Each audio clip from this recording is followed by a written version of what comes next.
Olá, querido.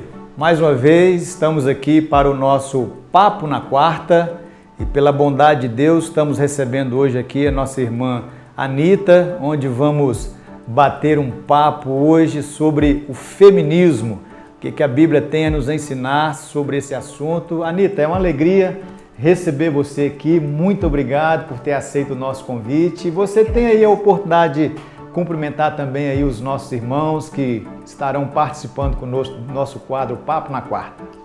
Eu sou Anita, eu sou missionária e também sou líder de jovens na minha igreja e as questões da contemporaneidade me chamam a atenção. Então é um tema relevante, é um tema importante e é uma alegria estar aqui com os irmãos da Quarta Igreja Presbiteriana. Nós vamos iniciar então o nosso papo aqui fazendo uma pergunta que eu creio que seja interessante para o nosso bate-papo.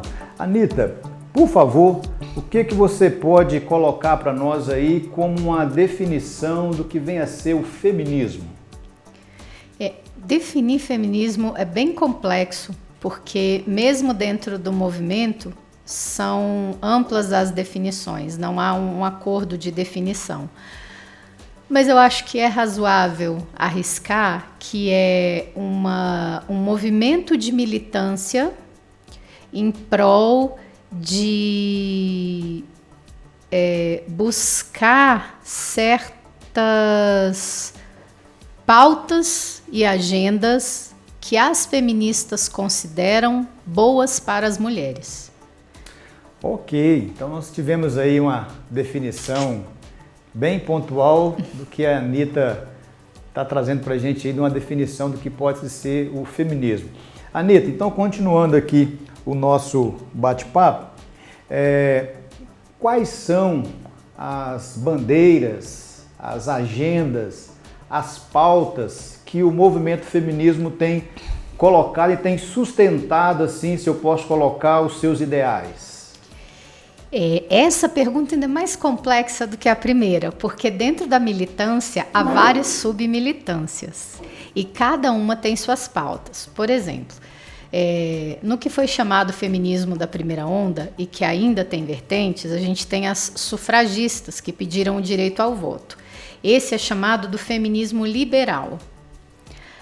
Aí, para se opor ao feminismo liberal, porque elas acharam que o feminismo liberal era muito conservador, veio o chamado feminismo marxista ou feminismo socialista, em que buscava-se não só o machismo como opressor da mulher, mas também o capitalismo.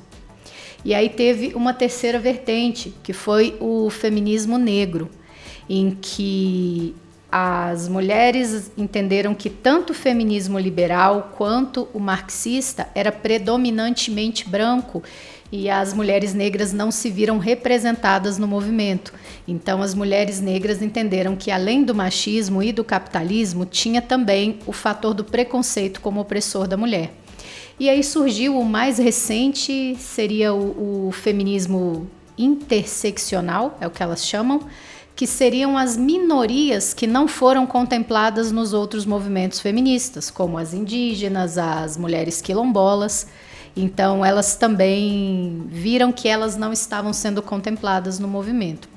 E agora é chamado de terceira onda, e é o que está predominante, é chamado o feminismo radical.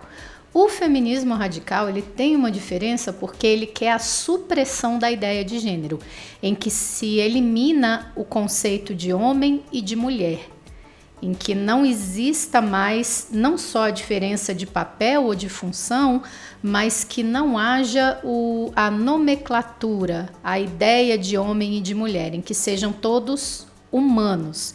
E aí o feminismo radical é esse que vai trazer a questão da linguística que está em voga agora, não falar todos, mas falar todes e coisas assim. E ele tem encontrado muito espaço na academia, nas universidades e tem conseguido avançar muito. Ok, estamos recebendo nessa manhã nossa irmã Anita, batendo um papo aqui sobre o feminismo e para nós tem sido uma alegria estar com ela esse momento aqui. Anita, tem aqui uma outra pergunta para você nos ajudar na resposta. Na sua visão, na sua concepção, quais são os problemas que o feminismo tem produzido em nossa geração, em especial na cabeça dos jovens e adolescentes? Pastor, sinceramente tem vários. E eu creio que eu posso falar isso com alguma propriedade, porque eu estou em Cristo agora.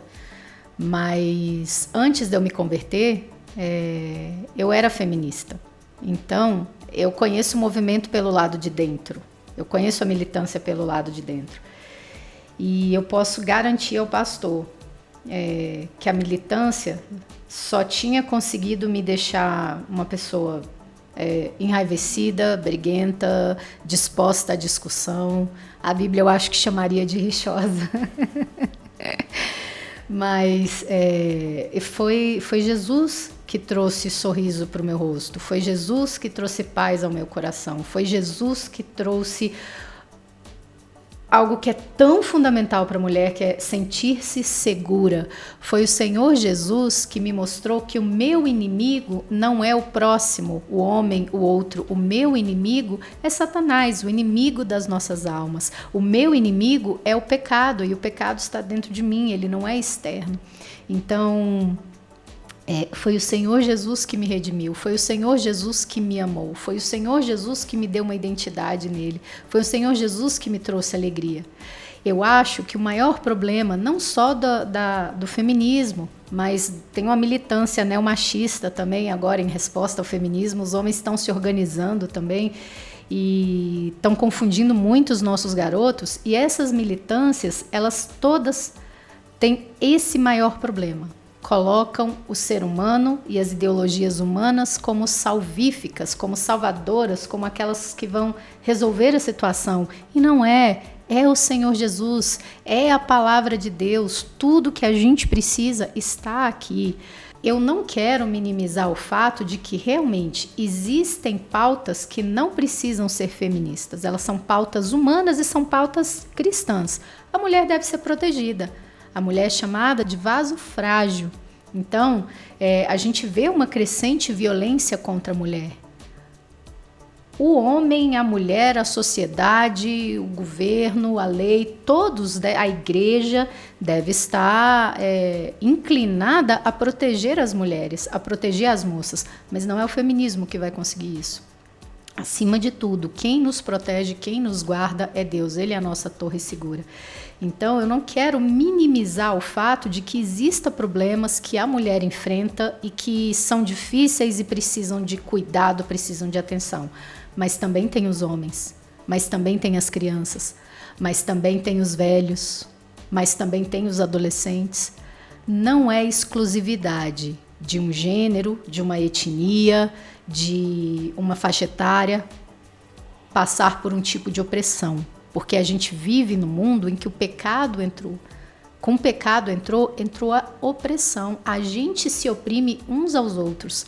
A mesma mulher que pode se sentir oprimida por um homem pode ser a mulher que oprime um filho, ou que oprime a amiga, ou que oprime uma pessoa que pensa diferente dela.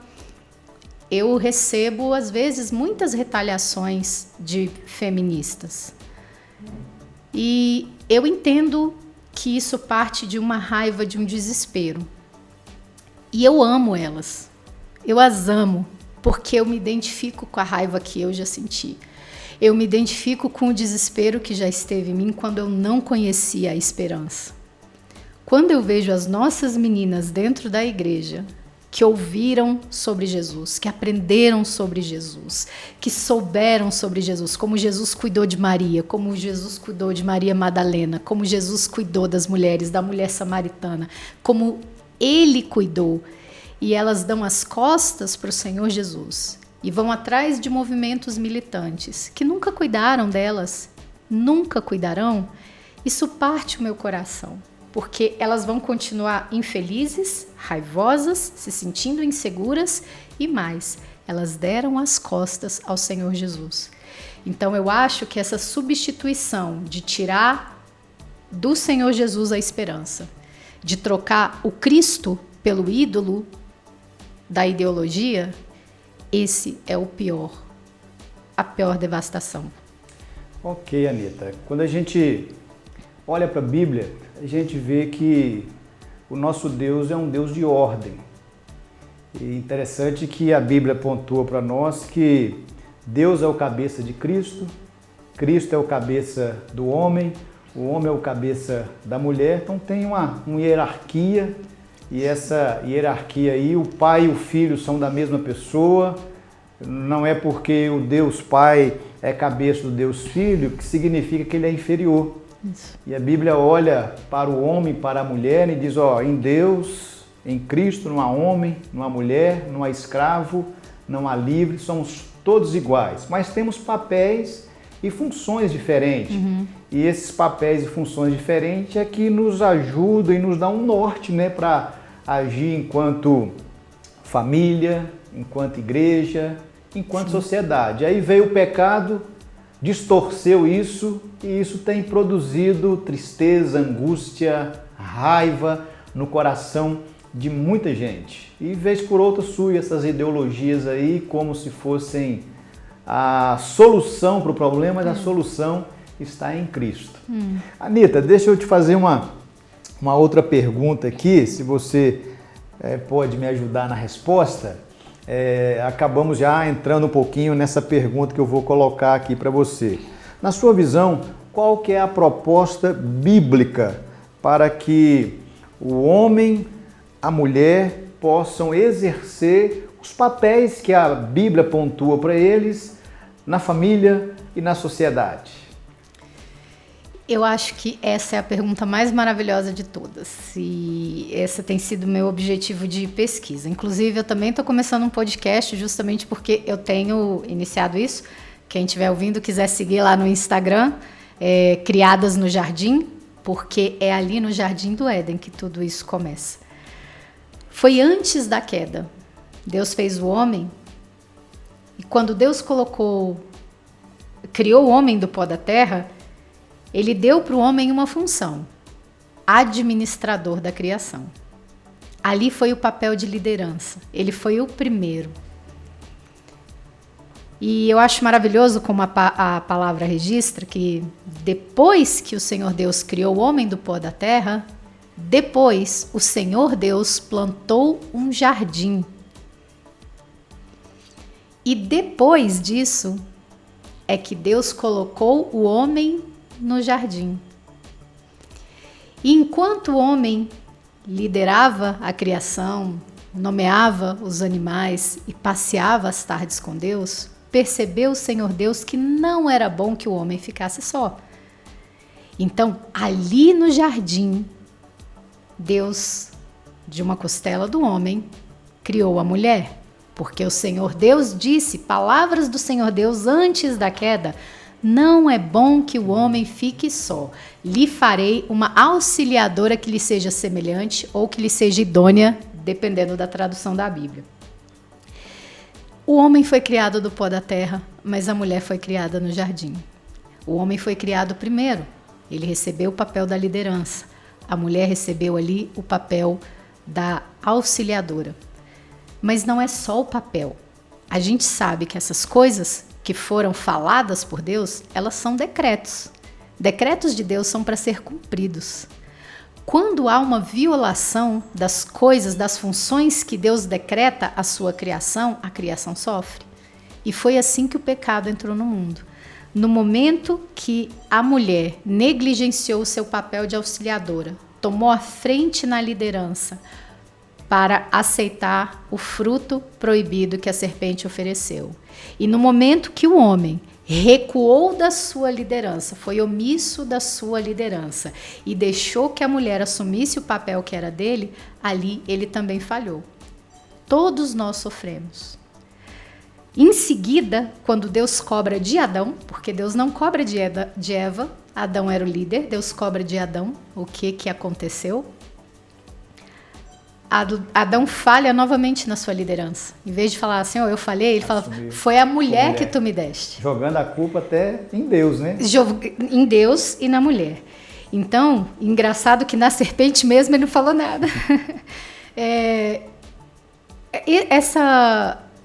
essa guerra dos sexos, essa guerra de homem e mulher, machismo e feminismo, isso começou lá no Éden. O casal que podia viver bem, que tinha tudo para dar certo, que tinha um Éden maravilhoso, o homem com a sua liderança, a mulher, Deus deu dons para ela ser uma auxiliar exemplar, começaram a brigar ali. Essa briga se estendeu. E aí a gente vê anos do homem trancando a mulher mesmo, impedindo que ela exercesse a função dela de ser auxiliadora. A mulher que foi acumulando esse ranço, essa revolta dentro de si, querendo um protagonismo cada vez maior, mas não há necessidade de haver essa briga, não há necessidade de haver essa disputa entre homens e mulheres. O que é necessário é que tanto o homem se volte para Deus, para ser o líder que Deus quer, e o líder que Deus quer é um líder que serve, quanto a mulher deve se voltar para a sua função de auxiliadora. E a função da auxiliadora que Deus quer é uma protagonista submissa. Porque quando a gente vê um homem muito bem sucedido, que vai bem, ele tem uma mulher que auxilia.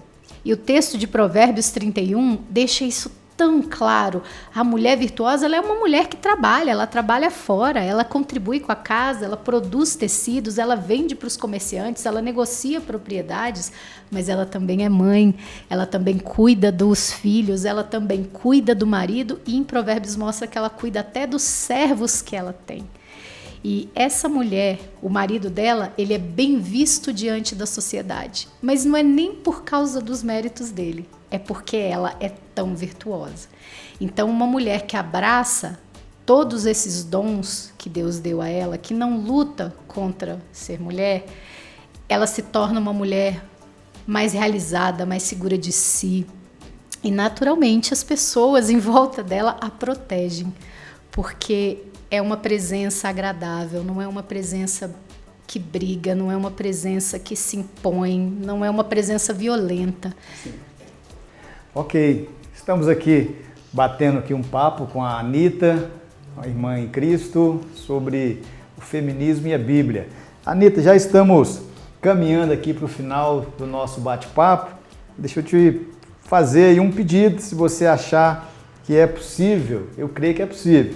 O pedido é o seguinte: qual o conselho você pode oferecer, pode dar, para que as mulheres e os homens do nosso tempo possam voltar os seus olhos para a palavra de Deus, para que cada um possam assim cumprir com os papéis específicos que Deus pontuou para eles? Qual o conselho que você tem para um homem, para uma mulher que está indo fortemente, né, em direção ao ideal ou do pensamento ideológico do feminismo ou do machismo? Qual a orientação que você daria para que eles possam voltar os olhos para Cristo? Meus queridos, o conselho para vocês é o mesmo conselho que eu tenho seguido. Voltem-se para a palavra de Deus. Vou falar primeiro com os rapazes. E aí vou falar com os rapazes mais novos, porque eu sou uma moça, não devo ensinar os rapazes, deixo isso para o pastor. Mas falo para os rapazes mais novos. As meninas têm medo. Elas se sentem inseguras e elas querem sentir-se protegidas. Mulher quer sentir-se amada, cuidada. Cuidem das meninas, mesmo que vocês não sejam namorados delas. Cuidem das suas irmãs, cuide da sua mãe, cuide das irmãs da igreja. Deixe as mulheres descobrirem que ainda existe uma liderança servidora no homem. Homens que a gente possa seguir, homens que a gente queira respeitar, que a gente tenha prazer em respeitar. Moças, deixe os rapazes cuidarem de vocês. Eu sei que você pode abrir a porta do seu carro, eu sei que você pode puxar a sua própria cadeira, eu sei que você é forte, que você pode fazer várias coisas, mas você não precisa. Você pode ser servida. Deixe os rapazes tomarem a frente, deixe eles tomarem a liderança e estudem muito a palavra de Deus. Mulher de Deus não pode ser leiga na palavra de Deus. O John Piper já disse: teologia fraca produz mulheres fracas. Conheçam bem a palavra de Deus, dominem bem a palavra de Deus para serem auxiliadoras sábias, para serem boas conselheiras, para serem a serva submissa que é uma protagonista submissa que Deus quer que vocês sejam. Deixem-se florescer no jardim que vocês foram criadas para que Deus as exalte no tempo dele. E acredite verdadeiramente, assim como Cristo foi submisso, não tem nada de errado em ser submisso. Não acredite nas palavras que te disseram sobre submissão ser algo ruim. Eles confundiram a nossa mente acerca de submissão, mas submissão é uma coisa boa. Cristo foi submisso, mas ele não era inferiorizado, ele não foi ridicularizado, ele não foi subjugado por isso. Foi a própria submissão de Cristo que o glorificou naquela cruz. Então, deixa a sua submissão ser a sua glória. E eu queria indicar um livro para as meninas, que é o Deixe-me Ser Uma Mulher, da Elizabeth Elliot, que é uma missionária. Então, Deixe-me Ser Uma Mulher é da editora Fiel, foi lançado dia 8 de março. Eu devorei o livro, uma delícia. É um livro que ela escreve para a filha, quando a filha está prestes a se casar. Então, leiam, meninas. Deixe-me Ser Uma Mulher, da Elizabeth Elliot. Muito bem, tivemos aí um papo muito agradável com a nossa irmã Anita e o tempo passou tão rápido. Anita, queremos agradecer a você por ter aceito o convite para o nosso bate-papo. Que Deus abençoe você nos seus planos e projetos e vamos estar orando por você, viu? Amém. Se desejar dar uma palavra de saudação, encerrando aí o nosso bate-papo aí, fique à vontade. Ok. Muito obrigada, queridos, vocês que nos ouviram até aqui, que vocês possam compartilhar esse podcast com outras pessoas. Se você foi abençoador para você, envia para alguém, ore a Deus, compartilhe, aproveita o lar da sua casa, esse tempo de isolamento que a gente vive e compartilha esse podcast. E se quiser, siga lá no Instagram, Criadas no Jardim. Querido, muito obrigado por ter participado conosco aqui do nosso quadro Papo na Quarta. O nosso objetivo com esse quadro é de abençoar a sua vida, abençoar a sua família. Rogamos que as ricas bênçãos de Deus estejam sobre você e toda a sua casa. E até o próximo quadro Papo na Quarta. Fiquem todos na paz de Cristo. Um abraço.